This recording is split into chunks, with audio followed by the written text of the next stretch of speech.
Дорогие родные и близкие защитников Отечества, от имени министра обороны Российской Федерации, командующего Центральным военным округом, военного комиссара Чувашской Республики и от себя лично примите самые теплые и искренние поздравления с Новым годом.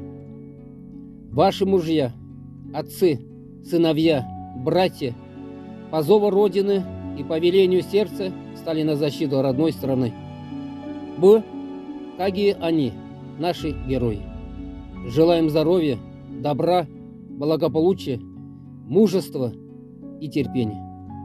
Пусть в вашем доме будет мир, забота, поддержка, взаимопонимание, радость и счастье. Поздравляю также всех неравнодушных граждан, волонтеров, которые по зову сердца помогают нашим воинам. Новый год – замечательный праздник надежд, чудес, исполнения заветных желаний и всего самого хорошего.